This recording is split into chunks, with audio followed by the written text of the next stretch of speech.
la situation financière mondiale est particulièrement critique. La hausse généralisée des prix, le niveau d'endettement record des États ainsi que la crise énergétique, liée non seulement à la guerre en Ukraine mais aussi au pic de production tout pétrole qui impose un plafond indépassable à moyen terme de la croissance économique, créent un cocktail Molotov extrêmement puissant. L'interventionnisme de nos gouvernements et des banques centrales dans l'économie et sur les marchés n'a fait que repousser sans cesse des crises financières importantes mais gérables. En 2008, nous pouvions sauter du 3e étage et essayer de nous en sortir avec les genoux cassés. Mais nous ne l'avons pas fait.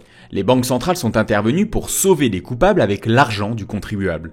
Nous sommes repartis pour un tour de manège sans régler les problèmes de fond du système financier et monétaire mondial. 15 ans plus tard, nous nous retrouvons au 15e et dernier étage du même immeuble et la chute risque d'être beaucoup plus douloureuse, voire mortelle. L'histoire ne s'écrit pas dans la stabilité et la moyenne, mais plutôt dans les événements improbables et violents. Il y a des décennies où rien ne se passe et des semaines où des décennies se produisent. Nous rentrons, ou nous sommes déjà d'ailleurs, dans ce genre de période agitée. Et c'est là qu'il faut bien distinguer deux familles d'actifs, fragiles et antifragiles. Le propre d'un actif antifragile est d'évoluer à contre-courant de la stabilité. En gros, plus l'environnement est hostile, plus il est attaqué, plus il se renforce. C'est l'hydre de Lerne. Au contraire, les actifs fragiles, comme les actions d'entreprise par exemple, n'apprécient guère les surprises et la volatilité, et se développent particulièrement bien dans les périodes d'accalmie, ce sont les dinosaures avant la météorite. L'actif antifragile par excellence dans le monde de la finance, c'est l'or, la relique barbare comme disait Keynes. C'est la réserve de valeur par excellence vers laquelle tout le monde se tourne lorsque tout s'effondre. Ce métal rare et parfaitement conservable remplit ce rôle depuis plusieurs siècles. Cependant, l'or en tant que technologie monétaire antifragile n'est pas forcément la solution la plus aboutie. Et c'est là que nous en arrivons à Bitcoin. L'invention de Satoshi Nakamoto repose sur des savoirs et des technologies modernes lui conférant un grand nombre de caractéristiques que l'or n'aura jamais. Bitcoin est plus facilement transférable, auditable, divisible, conservable et il devient même progressivement plus rare que l'or. Le saut qualitatif entre l'or et Bitcoin pourrait être comparé au courrier qui a été remplacé par l'email. Comme le dit très bien Yves Chouefati, l'or c'est juste du Bitcoin en moins bien. Avec l'or, l'humanité a cherché un actif qui existait déjà dans la nature capable de remplir le rôle de réserve de valeur et de moyen d'échange. Avec Bitcoin, c'est différent. L'humanité tente de créer spécifiquement un outil pour remplir ses fonctions. Un peu comme l'automobile a été créée spécifiquement pour résoudre le problème du transport, alors que nos ancêtres ont utilisé pendant des millénaires des chevaux pour se déplacer. Alors quel est le rapport avec l'épargne de Madame Michu ou la trésorerie d'une PME ou d'une start-up ? Eh bien, il faut bien comprendre que garder du cash comme de l'euro ou du dollar est, que vous le vouliez ou non, une décision d'investissement. C'est un pari directionnel comme on dirait en finance de marché. Ce n'est absolument pas une stratégie dite sans risque ou passive. Le pouvoir d'achat de ces monnaies n'a fait que chuter lors des dernières décennies et la situation ne va pas aller en s'améliorant. D'ailleurs, la perte de pouvoir d'achat futur peut être facilement simulée. Prenons comme exemple une inflation de 5% sur les 5 prochaines années. En 2027, vous auriez perdu plus de 20% de votre capital, c'est juste énorme.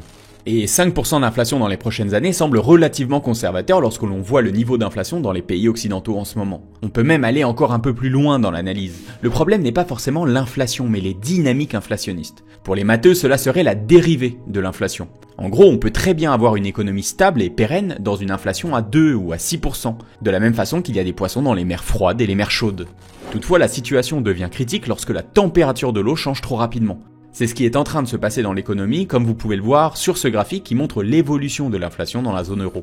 Il faut donc réfléchir à la gestion de son épargne ou de sa trésorerie comme on construirait un portefeuille d'investissement classique. Avoir une partie de sa trésorerie long terme en actifs antifragiles comme l'or est évident si on prend un peu de recul sur la valeur de la monnaie.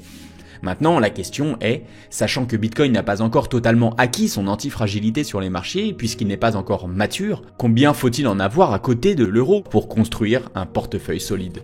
Il n'y a pas de réponse précise à cette question, cela dépend de la situation de chacun. Une start-up, une PME, un retraité ou un jeune trentenaire commençant sa carrière n'auront pas la même tolérance au risque. Toutefois, il semble aujourd'hui plus risqué de ne pas avoir de Bitcoin que d'en avoir un petit peu. À ce stade, on me répondra souvent que le défaut principal de Bitcoin est sa volatilité. Alors, plusieurs éléments de réponse à ce commentaire.